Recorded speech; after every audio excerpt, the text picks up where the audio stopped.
Few musicians are able to combine pop, folk, and country music with unparalleled lyricism, but American singer and composer John Denver did just that with ease. In the 1970s, John Denver was one of the most well-known acoustic singers. He popularized songs including Take Me Home, Country Roads, Leaving on a Jet Plane, and Annie's Song, the latter of which was inspired by his then-wife, Annie Denver. Annie Denver, who is now 78, finally put an end to all the speculation about the late country singer by confirming the allegations about John Denver. It's no secret that without her well-known ex-husband, many people would not be aware of Annie Denver. As a former school commissioner and television personality, she is a very remarkable person. Therefore, it is not surprising that the late country artist also fell in love with her. She was raised in a Christian home and was born Annie Martle on September 6, 1946 in Minnesota, USA, to Jim and Norma Martle. She has 3 siblings, Linda, Terry, and Ben. She grew up in Minnesota and went to the local schools. After graduating high school, she went to Adolphus College in St. Peter, where she met the renowned country singer. When the prospective lovers first met in 1966, Denver was a member of the Chad Mitchell Trio, a musical group.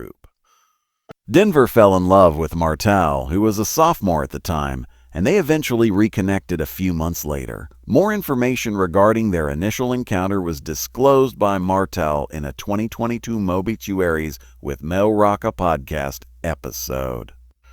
She described how her future husband was playing with the Mitchell Trio and then immediately joined a group of folks doing a ridiculous little musical on guitar. Martel claimed to be the young woman who carried the Act 1 and Act 2 signs across the stage. She further disclosed that her ex-husband can vividly recall her outfit from that day, which consisted of penny loafers, a flannel blouse, and blue jeans. They became friends and wrote to each other, and before they knew it, they were going down the aisle and getting married on June 9, 1967. Only 9 months were spent together before the pair announced their engagement and got married shortly after. One of John Denver's more well-known songs, Annie, introduced Annie Martel, now Mrs. Denver, to the general audience. The fact that the song incorporates everything John Denver enjoyed at the time is what makes it so remarkable. His love of his wife, his passion for music, and, above all, the environment. Annie Denver just recently revealed in this song what we've all been wanting to know about John Denver. The 78-year-old widow apparently still breaks down in tears when she hears this song. Along with this song, Annie Denver revealed that perhaps Love, a song her ex-husband performed with Placido Domingo, is also one of her favorites. Did the two share a private encounter that inspired the song? Despite what many people think, John Denver had a life-altering experience that led to the creation of Annie's song. Take Me Home, Country Roads was released in 1971, making it one of the most important years in the country folk singer's career. However, Annie's song and a few other singles also contributed to the development of his career. Following that, the couple and a few pals went camping in Aspen, Colorado. Being a nature lover, Denver quickly fell in love with the area, which also served as the inspiration for Rocky Mountain High, one of his other successes.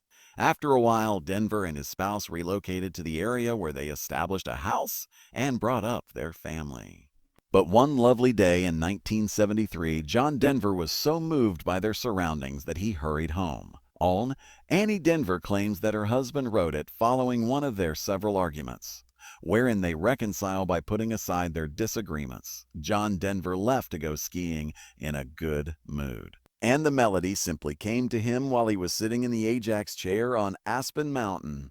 He jotted it down as soon as he came home, and it was finished in less than 10 minutes. When I first heard it, it was a love song that he gave me. According to Annie Denver, it became kind of a prayer for him. It's comforting to know that this song serves as enduring evidence of Annie and John Denver's love. Despite not being biologically endowed with children, the couple adopted a son and a daughter, Zachary, John, and Anna Kate, whom they both adored. Sadly, the couple's romance did not endure. The Denvers' 15-year marriage came to an end in 1982 when they filed for divorce. Every story has 2 sides to it, and we'll investigate the reasons behind each party's separation. The country singer feels that his fame and dedication to his career had a significant impact on his relationship with his wife. He even goes so far as to state that during their final years together, the couple appeared to have begun to drift apart. John Denver had to travel frequently for shows and engagements because he was a well-known singer in his prime, which contributed to his divorce as well. In an appearance on the Russell Hardy Show in 1983, Denver said, "I think my success and my commitment to the work that I do certainly had an effect on Annie's and my relationship. I think we started drifting away from one another over the last 4, 5, or 6 years," he added. And a portion of it was related to how much time we spent apart, the things I became enmeshed in, and our time apart, and then a lack of adaptability when we reconciled to sort of incorporate each other's lives into our own. In contrast to the singer, his wife claims that they broke up because they were too young and immature to handle John Denver's unexpected rise to fame. She felt so threatened by his fame and all that accompanied it that she lost all sense of who she was and how she lacked an identity. Despite their disagreements, the couple ended their relationship amicably, with her continuing to be single to this day and John Denver getting married again. Were you aware? Since Annie Martell is still living in her Colorado home with her children and grandkids, there is no truth to the reports that she has already passed away.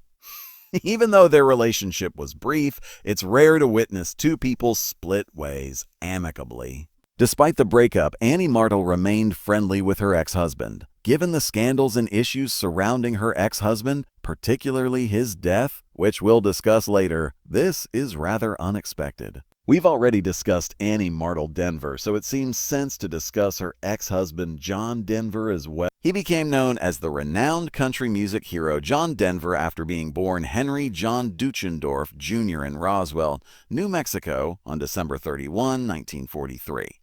Emma Louise and Captain Henry John Dutch Duchendorf, SR, were his parents. His father was an accomplished pilot with numerous awards.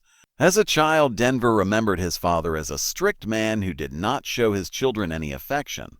Additionally, they frequently moved about due to the patriarch's profession. Denver's introverted personality was exacerbated by their family's frequent moves.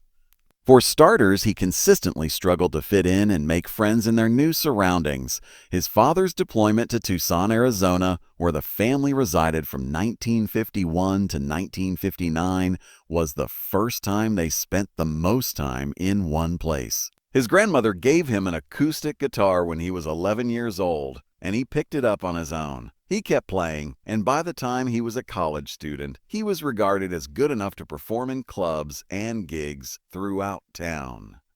He continued to go by his given name until Randy Sparks, the founder of the New Christy Minstrels, recommended that he adopt a new name that would be easier to pronounce. He continued to play while studying architecture at Texas Tech University in Lubbock, where he now went by the name John Denver. In addition to playing the guitar at the time, Denver was a singer in a folk music ensemble. In 1963, he left school to pursue music full-time in Los Angeles. 2 more years passed until Denver, who was then performing at folk clubs, took Chad Mitchell's position in the Chad Mitchell Trio. In the end, the 3 members, John Denver, David Boys, and Michael Johnson, were renamed Denver, Boys, and Johnson. Let's fast forward several more years.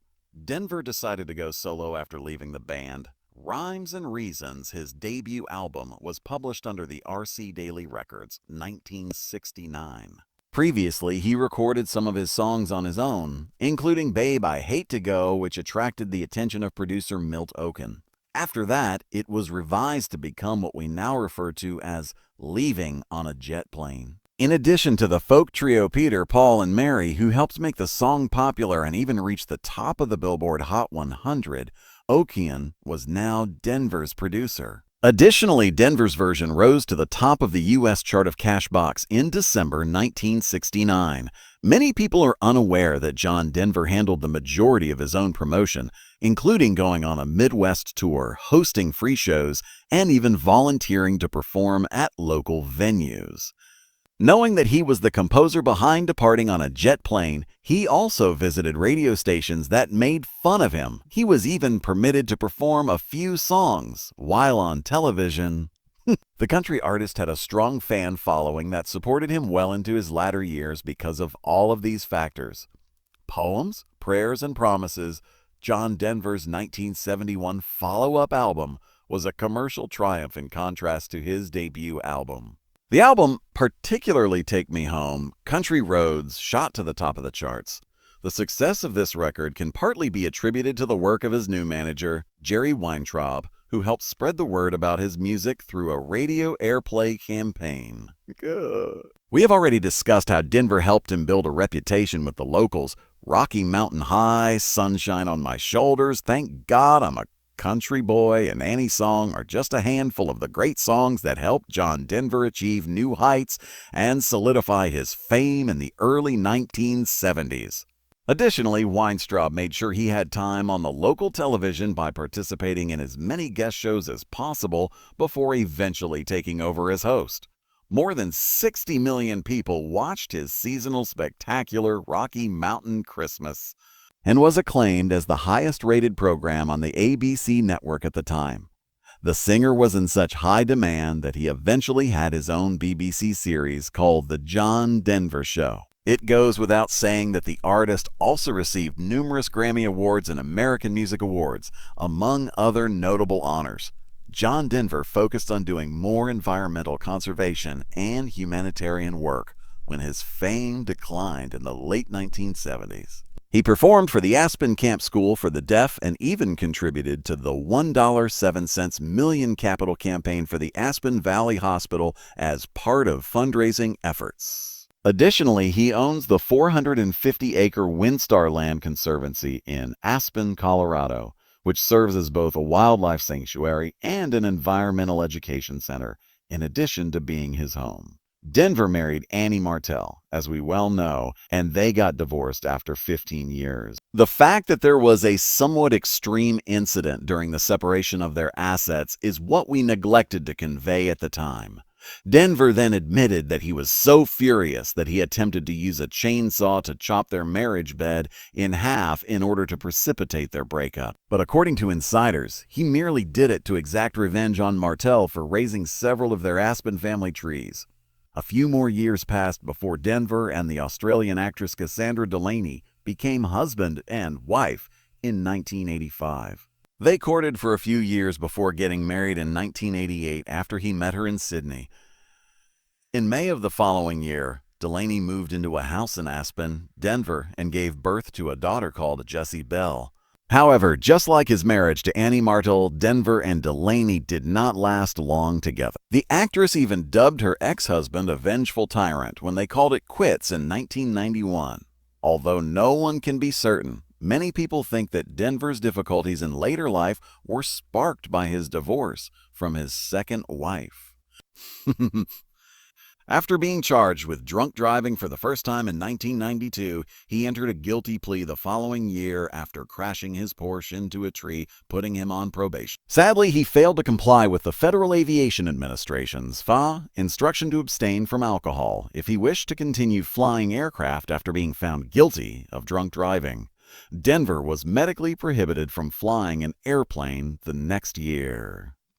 John Denver had many struggles behind his gentle exterior, which made him turn to drugs and alcohol for solace.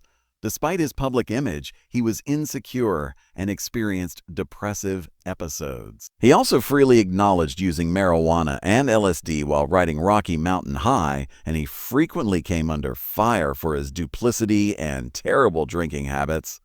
Despite not being as accomplished as his father, John Denver had a wealth of aviation knowledge. He was even licensed to do it.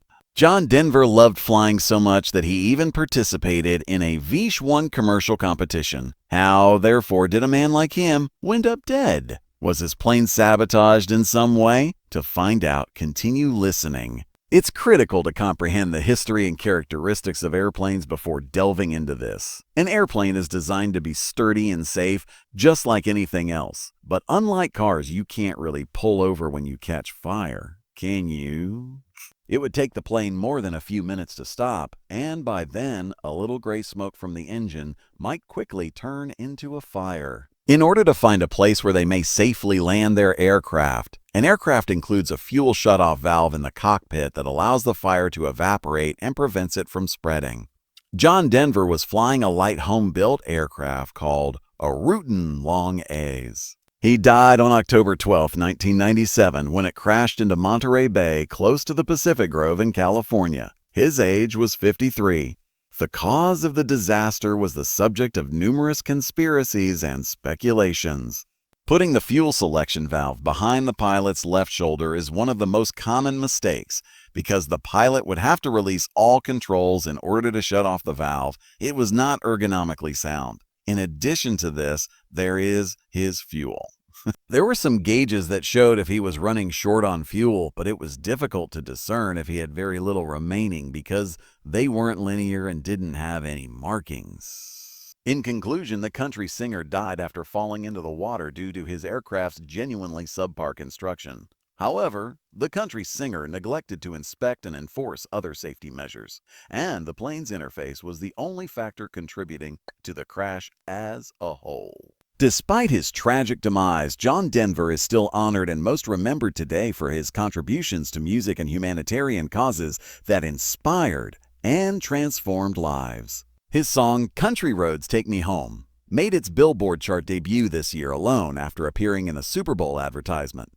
Additionally, on July 10th, a tribute to the country singer will be released on the app Theater, which only serves to demonstrate how timeless and relevant his melodies are even now.